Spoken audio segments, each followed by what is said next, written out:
Salut tout le monde, aujourd'hui je vous parle d'un roman français qui fut, ma foi, très bon, bien divertissant, intéressant, qui fut une lecture légère, tranquille, relax, qui fait du bien, qui met un baume tant il est mignon. Il s'agit du sixième roman de Stéphane Carlier, intitulé Le chien de Madame Halberstadt. Mais avant de commencer, pourquoi j'ai acheté ce roman? Simple, la couverture, plutôt le carlin sur la couverture. J'adore les carlins. Je trouve que ce sont les plus beaux chiens, les meilleurs. Tout chez eux est absolument sublime.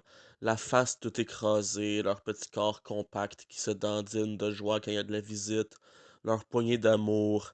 Je les adore. En même temps, comment ne pas les aimer? Franchement, regardez-moi ça et essayez de me dire qu'ils ne sont pas adorables.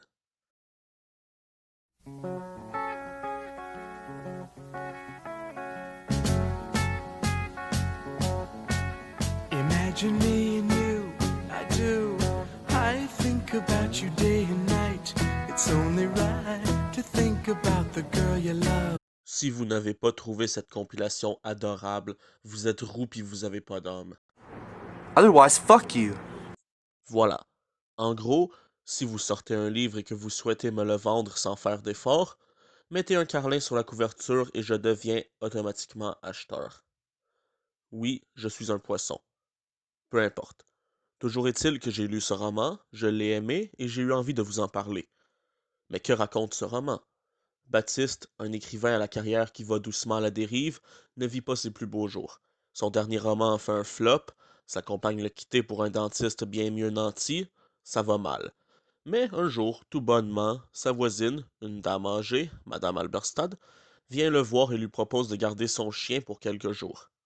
Baptiste accepte, et ce séjour en la compagnie du carlin va changer sa vie. L'histoire semble simple, cliché même. Ah, le coup de l'animal de compagnie qui change la vie d'un individu quelconque sans a priori le réchauffer, oui, je le concède. Mais Stéphane Carlier a très bien su l'exécuter. Le récit nous est très bien raconté. On assiste au déboire du personnage principal, parfois avec indifférence, d'autres fois avec un espèce de sentiment de découragement de le voir s'enfoncer dans son obsession quant à sa compagne qui l'a plaqué pour le dentiste. Baptiste, par moments, est triste à voir aller. Le voir s'enfoncer dans ses mensonges peut sembler pathétique, mais j'ai toujours gardé une empathie envers ce pauvre homme qui voit ses attentes, notamment sur le plan littéraire, ne pas être comblées. Et sa relation avec le Carlin, au départ presque inexistante, évolue tranquillement. Et la fin. Ah, cette fin. Que dire? Sans spoiler, je vous dirais que cette fin m'a fait un choc. Autant elle paraît quelque peu loufoque, presque parodique, humoristique, légèrement improbable aussi, cette fin m'a vraiment fait un choc. Mais j'en dis pas plus, vous verrez par vous-même en le lisant, parce que ce roman est vraiment bon. En conclusion, ce roman est très bon, drôle par moments, touchant par d'autres moments, mais toujours profondément humain. Le chien de Madame Halberstadt est un roman que je vous recommande chaudement. Enfin, j'espère que cette chronique vous a plu, vous a donné envie de lire ce roman, et je vous dis à la prochaine. Salut!